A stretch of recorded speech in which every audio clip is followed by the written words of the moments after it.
আমার এই হাতটা দিয়ে যে তরবারিতে ধরে আছি, এটা দিয়ে আমার প্রতিপক্ষের মুন্ড কেটে ফেললাম।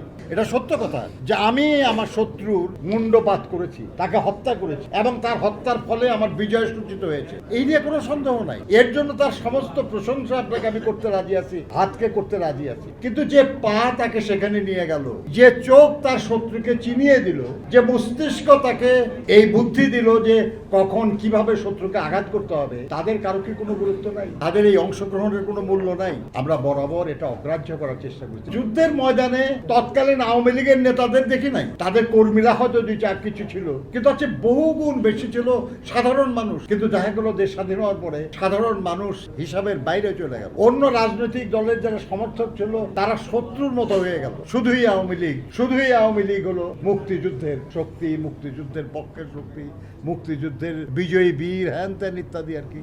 সব তারা। না আমরা স্বাধীনতার আবেগকে ধরে রাখতে পারছি, না আমরা স্বাধীনতার আকাঙ্ক্ষা পূরণ করতে পারছি। একইভাবে এবারও আমরা সেরকম দেখছিলাম। এই যে 24 জুলাই আগস্টের যে অংশগ্রহণের পরিমাণ, 5 তারিখের আগ পর্যন্ত আমরা যারা জেলে ছিলাম, আপনার তো হিসাবে এটা পরিষ্কার বোঝা যাবে কোন দলের কতজন নেতা, কতজন কর্মী সেই সময় জেলে গেছে। আপনার ঢাকা কেরানীগঞ্জ জেলে ডিভিশন ওয়ার্ডে যতজন ছিলাম তার মধ্যে 2 জন ছিল জামাতে, তাহের সাহেব আর পর আসছে, আর বাকি সবাই তো আমরা বিএনপি। আপনার এই যে এবার যে 24 ছাত্র গণঅভ্যুত্থান, এখানে যারা শহীদ হয়েছে তাদের যে তালিকা, সেই তালিকাও তো বিপুল সংখ্যাগরিষ্ঠ হলো বিএনপি এবং অঙ্গদল সহযোগী সংগঠনের নেতা কর্মীরা। কারা বেশি অংশগ্রহণ করেছে তাহলে সেই অনুযায়ী গুরুত্ব পাওয়া উচিত না? কিন্তু আমাদের কিছু কিছু দলের, কিছু কিছু সংগঠনের কিছু লোকের কথা মনে হয় যেন তারাই সব করে ফেলছে। কথার ইঙ্গিতের ভাবে মনে হয় যে ভিতরে ভিতরে তারাই সব করেছে। ভাই, ভেতরে ভেতরে করেছেন, কিন্তু বাইরে আসতে সাহস পান নাই কেন?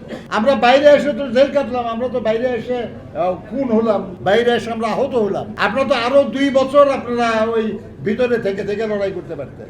এই লড়াই কৌশল হতে পারে, কিন্তু এই লড়াইয়ে জেতা যায় না যদি আমাদের সাধারণ মানুষরা এই রামপুরায়, এই যে সাইনবোর্ডে, নারায়ণগঞ্জে, উত্তরায়, টঙ্গীতে, এসব জায়গায় যদি সাধারণ মানুষরা না নামতো, তাহলে খালি ঢাকা শহরের কিছু কেন্দ্রস্থলের কিছু লোক লড়াই জেতা যেত না। আর এই সাধারণ মানুষরা এরা কারা কারা তাদের সংগঠিত করে? আমি আপনার না জানলে পুলিশ তো ভালো জানে, যে জন্য না গ্রেপ্তার করছে, না গ্রেপ্তার করছে।